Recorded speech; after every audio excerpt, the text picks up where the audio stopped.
Welcome to Mosaics. Today we have a great show for you regarding gender issues. We'll be using the book Second Sex to help us debate. On one side, we have the author, the complete Persepolis, Mary Jane, the Scrappy, and on the other side we have members of the audience who will give us a male perspective. Our first question of the day is conforming to society by wearing the veil a sign of weakness, or does that mean you're just being a proper woman?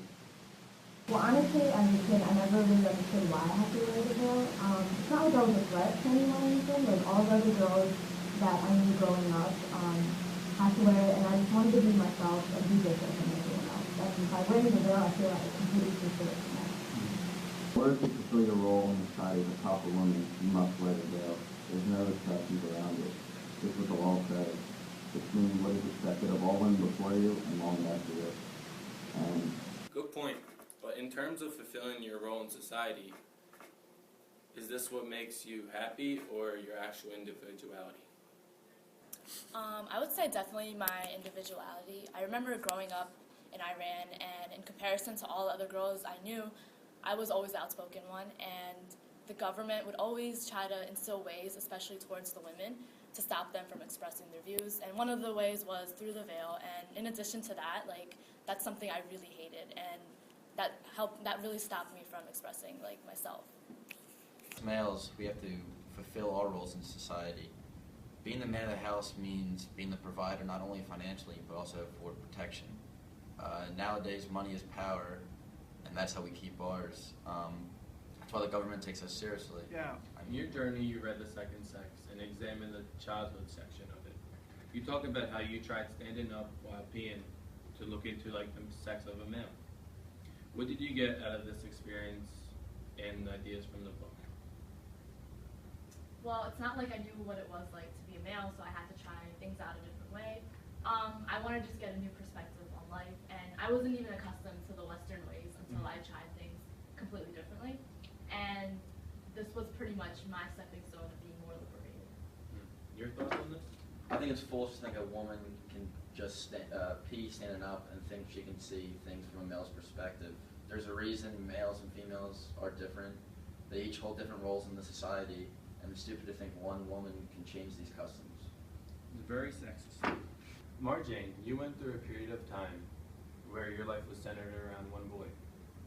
It seemed here that you drifted away from your feminist views. Why did one boy do this to you? Well, I felt pretty alone. My parents were around for me, but I just needed someone really there for me individually. I'm not gonna lie, it really put into perspective that I couldn't depend on myself. And this whole experience of me living on the streets reiterated the idea that I needed to get my character and my independence back. How do you feel about her experiences? Well, I'm not surprised. Women need us. Mary Jane went back to the only guy she could rely on, her dad. Talk about being independent. Women need to realize that they still have to keep their own characteristics. We can't just do everything for them. I mean, seriously, I don't know what they're thinking. If you want to be in a relationship with us, be well-rounded and combine our characteristics for a more uniform relationship. And that's how I think I feel on that issue. So Marjane, let's get down to it. Do you think religion and gender are damaging because of oppression? I think I agree to some extent. My religion is my way of life, and it really shaped how I should be, and it shapes how most genders should portray themselves because it sets a moral code. I think at the time when I was growing up, I didn't appreciate that because I was just so stuck on finding myself. I would say gender more than religion. And the reason I think this is that women were given the golden ticket to just stay at home and take care of the house and kids. We have to deal with the stress of maintaining our jobs and reputations at work, along with our financial stability. It's an interesting topic, but I think it's a little different for Mary Jane here, just because she lived in a different culture than I did in Iran. So I think that's a big deal with it, how she's viewing her religion and how I'm viewing that gender affects it more. To wrap up today's discussion, we leave you with one final question.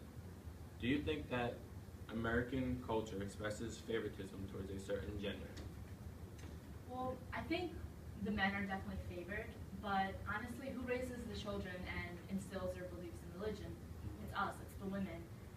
The American culture makes it seem like every culture in every country should be the same way. However, it's different for a Muslim When I returned from Europe, I remember all the other wives that I met up with. They were very American culture oriented, and I didn't like that because I felt that that wasn't very authentic. Mm-hmm. So I think I'm very much alone in this, but at least I can say that I'm maintaining my own image. Very good. How about you? Yeah, American culture, I think it really does express it favors towards gender. And the reason I think this is throughout history, we have dominated and influenced the way our society runs. Society's created the differences in gender, and a woman's role in our society in America is important since they raise the kids. But I also think that women in America are also valued sexually, and I think that's something that is very different from other societies. And for me, I think it's a little different than Marjane because I've lived in America my whole life, and I think she has been across the world, and I think there's different views in the world that affects the way you look at gender. Good point. Well, there you have it. A lot of good ideas were brought to the table today. However, the topic of gender will always be controversial. That is it for Mosaics. Thank you for joining us today. Thank you. And you, sir, Oh, my pleasure. should look into some serious counseling. I will do that. Thank you. Thank you.